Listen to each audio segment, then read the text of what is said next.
ہم آپ کو ایک ایسا ایمان افروز واقعہ سنانے جا رہے ہیں جو حضرت عثمان غنی رضی اللہ عنہ کی سخاوت، ایثار اور اللہ کے دین سے محبت کو بیان کرتا ہے۔ یہ واقعہ مدینہ منورہ کے ایک مشکل وقت کا ہے جب رسول اللہ مدینہ منورہ ہجرت فرما کر تشریف لائے تو وہاں پینے کا پانی بہت کم تھا۔ اہل مدینہ کو اپنی ضرورت کے لیے ایک یہودی کے کنویں پر انحصار کرنا پڑتا تھا جس کا نام بروما تھا۔ یہ کنواں ایک یہودی کی ملکیت تھا اور وہ پانی لینے والوں سے بھاری قیمت وصول کرتا تھا۔ مسلمانوں کو بھی اپنی پیاس بجھانے اور اپنے گھر والوں کے لیے پانی لینے کے لیے مجبورنہ پیسے دینے پڑتے تھے۔ اس وقت رسول اللہ نے فرمایا کاش کوئی مسلمان اس کنویں کو خرید لے اور مسلمانوں کے لیے وقف کر دے تو اللہ تعالیٰ اس کے لیے جنت واجب کر دے گا۔ یہ اعلان سنتے ہی حضرت عثمان غنی رضی اللہ عنہ آگے بڑھے، اپنے اس یہودی سے بات کی کہ یہ کنواں مجھے بیچ دو۔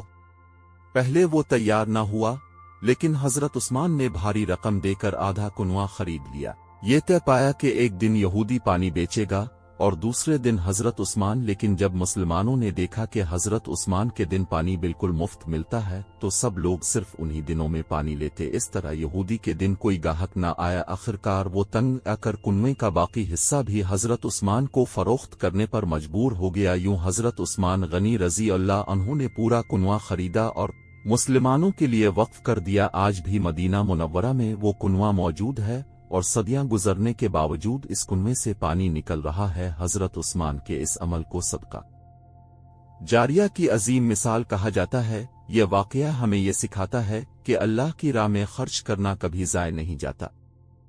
قرآن مجید میں اللہ تعالیٰ فرماتا ہے جو لوگ اپنے مال اللہ کی راہ میں خرچ کرتے ہیں ان کی مثال اس دانے کی سی ہے جس سے 7 بالیاں اگیں اور ہر بالی میں 100 دانے ہوں، اور اللہ جس کے لیے چاہتا ہے بڑھا دیتا ہے۔ اور رسول اللہ نے فرمایا جب انسان مر جاتا ہے تو اس کے تمام اعمال ختم ہو جاتے ہیں سوائے 3 کے، صدقہ جاریہ ایسا علم جس سے فائدہ اٹھایا جائے اور نیک اولاد جو اس کے لیے دعا کرے۔ حضرت عثمان کا کنواں اسی صدقہ جاریہ کی زندہ مثال ہے جو قیامت تک ان کے نامہ اعمال میں جاری رہے گا۔ میرے عزیز بھائیوں اور بہنوں، ہم سب کو چاہیے کہ ہم بھی اپنی استطاعت کے مطابق اللہ کی راہ میں خرچ کریں، چاہے وہ مسجد کی تعمیر میں حصہ ڈالنا ہو، یتیموں اور غریبوں کی مدد کرنا ہو یا کسی جگہ پانی کا انتظام کرنا ہو۔